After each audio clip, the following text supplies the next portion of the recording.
Persebaya Surabaya ini sangat beruntung ya mempunyai Bruno Moreira. Tapi kalau gue menjadi Paul Muster, gue tidak akan memainkan lagi Andre Octaviansa. Karena ini tipe pemain ya, tipe pemain Tarkam gitu, bukan pemain Liga 1.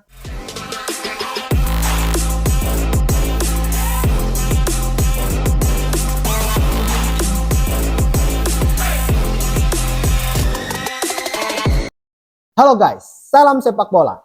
Selamat datang lagi di channel Japri Story dan hasil akhir dari pertandingan Super Big Match antara Persita Tangerang melawan Persebaya Surabaya berakhir dengan kemenangan dramatis untuk Persebaya Surabaya dengan skor 1-0.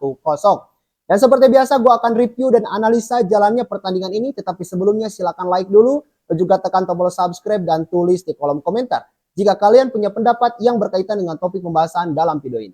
Nah, di babak pertama, Persita Tangerang ini bermain dengan sangat agresif dan ngotot. Ya. Mereka itu bermain tanpa kenal lelah.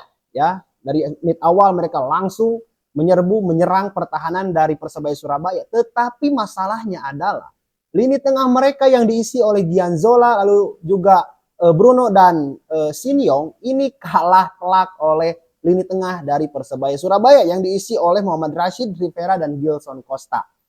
Nah, ini murni perbedaan kualitas kalau menurut saya ya. Jadi kualitas pemain tengah dari Persita Tangerang dan Persebaya Surabaya itu lebih baik dari Persebaya Surabaya. Sehingga lini tengah dari Persita Tangerang dengan kalahnya kualitas itu mudah invasi ya, mudah dikuasai.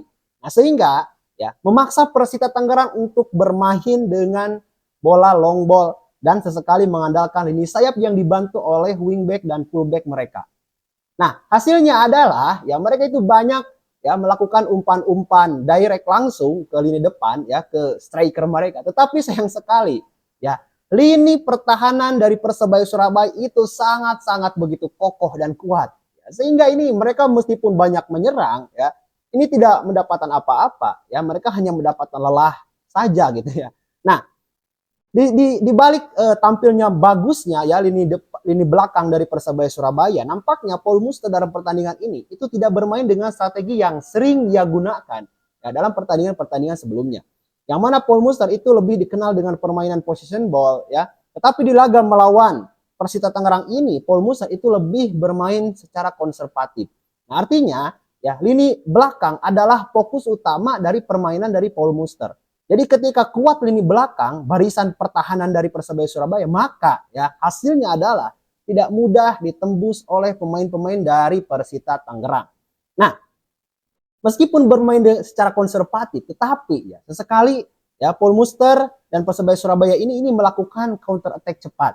Nah, hasilnya adalah gol yang dicetak oleh Bruno Moreira di babak pertama itu membuktikan bahwa strategi dari Paul Muster ini berhasil. Ya. Gol yang sangat cantik dari Bruno Moreira ya, menguasai bola lalu satu kali tekuk dan langsung mengarahkan ke tiang jauh ya, gawang dari Persita Tangerang sehingga 1-0 Persebaya memimpin di babak pertama. Nah, menurut saya Persebaya Surabaya ini sangat beruntung ya mempunyai Bruno Moreira. Ya, bahkan Bruno Moreira pun ia menjabat sebagai kapten ya di Persebaya Surabaya karena meskipun ya sudah kalau nggak salah 3 musim ke belakang gitu ya membela Persebaya Surabaya atau 2 musim atau 3 musim ya, silahkan komen kalau kalian tahu persisnya. Tetapi ya Bruno Moreira ini adalah pemain hebat, ia punya skill ya, ia punya akurasi tendangan yang baik sehingga ini mampu menjadi solusi ya ketika striker utama dari Persebaya Surabaya ya yaitu Flavio Silva ini tidak kunjung mencetak gol. Bahkan gol ke gawang Persita semalam itu adalah gol ketiganya dari Bruno Moreira. Artinya ia lebih tajam daripada strikernya. Nah, ini PR dari Paul Muster ya, bagaimana caranya agar gitu ya lini depan ini menjadi sangat tajam. Karena di pertandingan sebelumnya meskipun Persebaya ini belum pernah kalah ya, tetapi mereka itu hanya menang tipis 1-0 2-1 kalau nggak salah ya. Jadi penting untuk Paul Muster ini dalam mempertajam lini tengah. Bagaimana Flavio Silva itu bisa menjadi sosok predator. Nah, ini butuh analisa dan strategi yang lebih lanjut dari Paul Muster. Nah, babak pertama selesai ya Persebaya unggul dengan skor 1-0 dan Persita masih diliputi dengan banyaknya masalah untuk membongkar pertahanan dari Persebaya Surabaya. Di babak kedua ya mulai ada perubahan ya. Persita Tangerang mulai bermain dengan meningkatkan intensitas. Mereka langsung dengan bertubi-tubi ya menyerang, lalu mengobrak-abrik lini pertahanan dari Persebaya Surabaya. Tetapi masalahnya lagi adalah mereka tidak mampu untuk menembus ya tembok kokoh dari Persebaya Surabaya, sehingga gagal lagi ya. Gagal lagi. Ini bagaikan apa ya? Bagaikan di depan gawang Persebaya Surabaya itu ada semacam tembok besar tinggi gitu yang tidak bisa ditembus. Nah, ini yang saya katakan tadi bahwa Paul Muster itu lebih fokus terhadap bermain bertahan. Jadi pemain-pemain bertahan dari Persebaya Surabaya ini dipaksa untuk selalu fokus menjaga ya barisan agar bagaimana bola itu tidak sampai ke Hernando Ari. Nah, meskipun ya 1-2 kali tendangan itu ada, bahkan ada juga yang on target, tapi ya berhasil diselamatkan oleh Hernando Ari, karena Hernando Ari juga kan penjaga gawang timnas nasional Indonesia yang juga mempunyai kualitas, yang juga mempunyai kemampuan untuk menghadang berbagai tendangan, dan juga yang paling penting adalah Hernando Ari punya pengalaman. Nah, meskipun ya Persita Tangerang bermain dengan begitu ofensif dan menaikkan intensitas di awal babak kedua, ya, masalah utama di babak pertama yaitu lini tengah ini masih saja terjadi. Gianzola lagi-lagi gagal ya dalam membuat lini tengah dari Persita ini semakin hidup.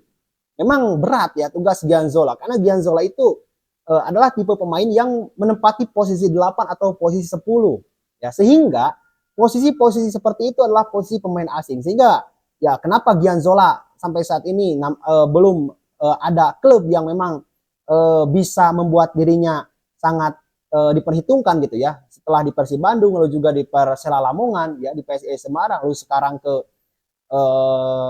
Persita Tangerang ya, karena persaingan yang dihadapi oleh Gianzola itu sangat berat. Nah, di balik itu, Persita Tangerang pun itu mudah kehilangan bola. Mereka itu hanya mampu menguasai bola 1/3 dari lapangannya, lalu juga sampai 2/3 lapangannya. Nah, ketika sudah masuk ke lini tengah, yaitu hilang. Sehingga lagi-lagi mereka itu direct ball, ya, long ball, lalu juga bermain mengandalkan lini sayap yang dibantu oleh fullback dan wingback mereka. Yang paling menonjol penampilannya adalah Mario Jardel. Wah, ini luar biasa nih Mario Jardel dalam pertandingan melawan Persebaya Surabaya. Ya, ia mengeluarkan semua kemampuannya dan sangat berbeda lah. Ketika Mario Jardel bermain di Persib Bandung dan bermain di Persita Tangerang, ini sangat beda kelihatannya. Kelihatannya Mario Jardel ini sudah lebih dewasa dan sudah lebih ya meningkat secara kemampuan dan secara teknik bermain.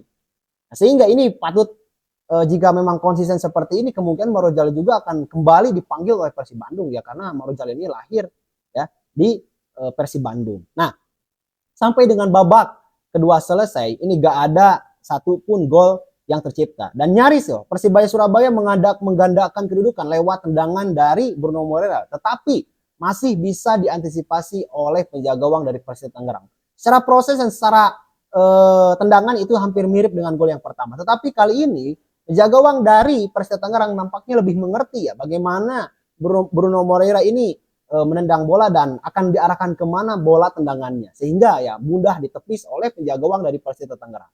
Nah, menjelang balik babak kedua ini ada sedikit insiden ya, yang mana ya Persebaya Surabaya center back dari Persebaya Surabaya sempat dianggap melakukan handsball ya. Nah, sempat dicek juga oleh wasit, dan ketika dicek secara presisi oleh wasit VAR dan tentunya wasit utama, nampaknya tidak terjadi handsball, meskipun yang menyentuh tangan, tapi tangannya itu terjadi bukan secara aktif ya, bukan secara aktif dengan sengaja menyentuh bola ya, karena ia tangannya menopang tubuhnya yang memang sudah terjatuh, dan bola itu menghampiri tangannya, sehingga itu tidak dikategorikan sebagai handsball.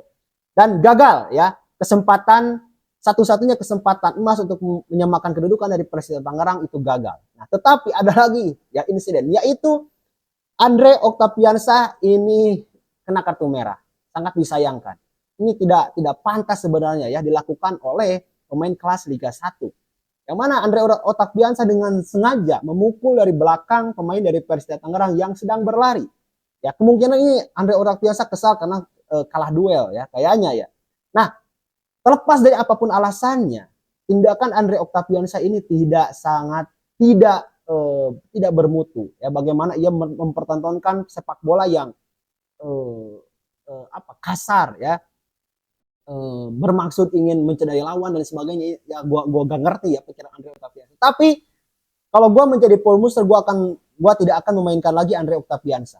Karena ini tipe pemain ya, tipe pemain tarkam gitu, bukan pemain Liga 1. Liga 1 itu sekarang sudah berevolusi ya menjadi kualitas yang lebih baik lagi daripada sebelum-sebelumnya. Nah, ketika ada pemain yang berperilaku seperti ini, nah ini gue sangat tidak respect ya sama pemain-pemain seperti ini. Nah, gue harap pemusat juga akan punya sikap terkait Andre Octaviansa, dan untuk Andre Octaviansa ini jangan diulang lagi. Dan untuk semua pemain Liga 1 ini janganlah seperti ini. Ngapain gitu? Kita bukan, liga kita ini lebih bermutu ya, lebih berbobot. Dan tujuan kita ya di liga ini adalah menaikkan peringkat kita yang saat ini sedang terseok-seok di ASEAN maupun di tingkat Asia. Nah itu yang bisa gue sampaikan dari laga Super Big Match ini, dan tentunya nanti gue akan upload lagi ya berdasarkan pertandingan-pertandingan yang ada di Liga 1 tentunya. Terima kasih untuk ada yang sudah menonton. Jangan lupa like jika Anda menyukai video ini, dan juga tekan tombol subscribe dan tulis di kolom komentar jika kalian punya pendapat yang berkaitan dengan topik pembahasan dalam video. Terima kasih, gue JP Story, salam sepak bola.